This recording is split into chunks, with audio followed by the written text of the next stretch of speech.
তোরে না বলছি ক্লাসে কোনো মেয়ের দিকে তাকাতে না, তুই কেন মেয়ের দিকে তাকালি? তুই জানিস না তোর সাথে অন্য কোনো মেয়ে দেখলে আমার সহ্য হয় না? আচ্ছা ঠিক আছে বাবা, এরপরে আমি কোনো মেয়ের দিকে তাকাবো না। এখন কলারটা তো ছাড়ো। তাহলে আমার মাথা ছুঁয়ে বলো। আচ্ছা ঠিক আছে, আমি এরপরে কোনো মেয়ের দিকে তাকাবো না। কথাটা যেন মাথায় থাকে। আচ্ছা ঠিক আছে। সকালে খেয়ে এসেছিলে? না, ঘুম থেকে উঠতে দেরি হয়ে গেছে, তাই তাড়াতাড়ি চলে আসছি। আচ্ছা চলো তাহলে আমরা কিছুক্ষণ হেঁটে বাসায় চলে যাই। চলো। আচ্ছা দোস্ত, তোকে না অনেকদিন যাবত একটা কথা বলবো ভাবতেছিলাম, কিন্তু বলি নাই। হ্যাঁ তো বল। আমার না কয়েকদিন যাবত একটা মেয়ের সাথে কথা হইতেছে। ওর সাথে মেসেজে কথা বলতে বলতে আমাদের মধ্যে কিভাবে একটা প্রেম হয়ে গেছে। আগে বলিস নাই কেন আমাকে? কই মেয়ের ছবি দেখা।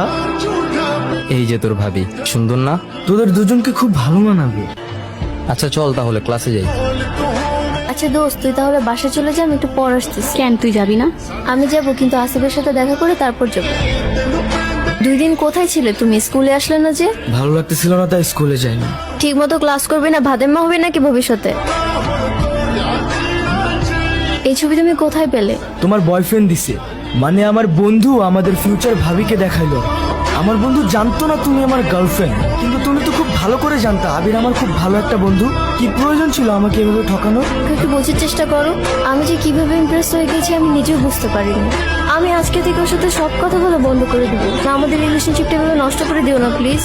তোর মতো বেইমান আমি আমার লাইফে আর দ্বিতীয়বার আনতে চাই না। তুই আমার চোখের সামনে থেকে যা। প্লিজ এইবার আমার মাফ করে দাও। আমার না ঘৃণা করতেছে, তোর মতো মেয়েকে আমি ভালোবাসতাম।